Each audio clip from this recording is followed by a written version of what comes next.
विश्व आदिवासी दिवस के अवसर पे मेरी ओर से पूरे देश भर और विश्व स्तर के सारे आदिवासी समुदाय, साथ ही अन्य समुदाय सभी को मेरी ओर से विश्व आदिवासी दिवस की बहुत बहुत शुभकामनाएं।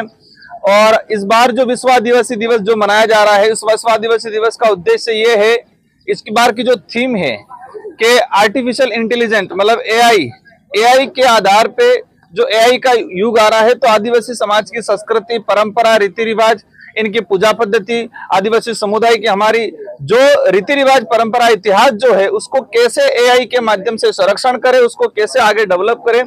तो मैं विश्व आदिवासी दिवस पे सारे देशवासियों को मेरी ओर से बधाई देना चाहूंगा।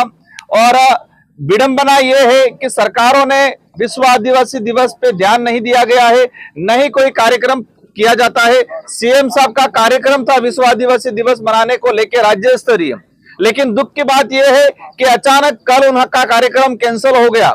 इसी तरह पिछली बार भी हुआ था। पिछली बार भी उन्होंने विश्व आदिवासी दिवस की शुभकामनाएं दी और आधे घंटे में उनके ट्विटर से वो पोस्ट हटा ली गई। अब यह समझ में नहीं आता है कि वर्तमान सत्ताधारी और इससे पूर्व कोई भी पार्टी रही हो, कांग्रेस की हो या बीजेपी की हो, लेकिन विश्व आदिवासी दिवस जो 1994 में यूएनओ ने घोषित किया, यूएनओ का घोषित करने का उद्देश्य यह था कि पूरे विश्व स्तर पे आदिवासी समुदाय की अपनी कल्चर, अपनी पूजा पद्धति, उनकी संस्कृति, परंपरा, रीति रिवाज विलुप्त होती जा रही है।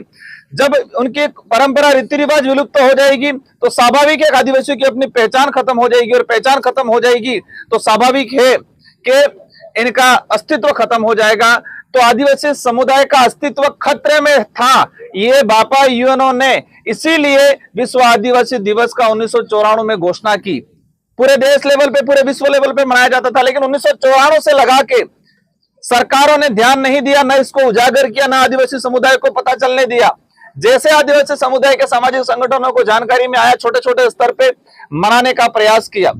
आज मुझे खुशी इस बात की है कि एक समय हुआ करता था जब 2016 के अंदर हम विश्व आदिवासी दिवस मनाने के लिए परमिशन लेने जाते थे।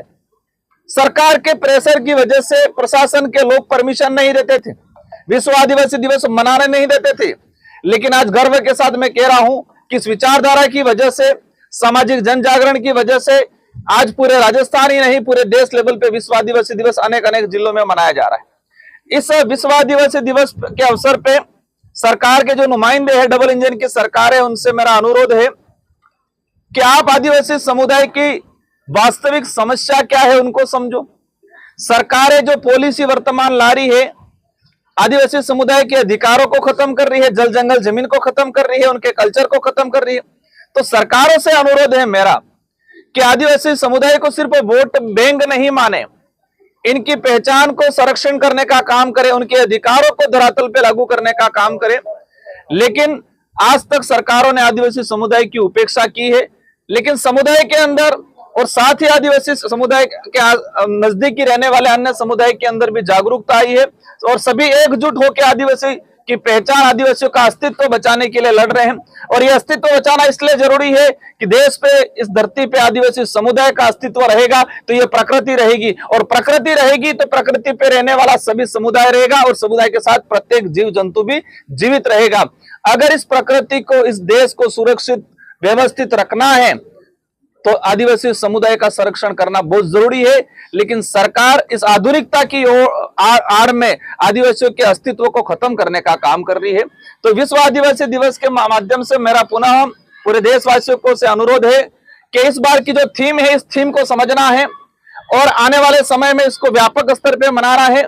अपनी समस्याओं के समाधान के लिए एकजुट होकर लगना है, संगठित होकर लगना है, और जो जो हमारी कल्चर है, हमारी पूजा पद्धति है, हमारी जो धार्मिक पहचान है, उनको हमें जीवित रखना है। और देश लेवल पे जो आज वर्तमान में डिवाइड हो गया है, उन सबको एकजुट होके एक मुद्दे पे आगे आने का प्रयास करना है। इन्हीं शब्दों के साथ आप सबको धन्यवाद, आभार।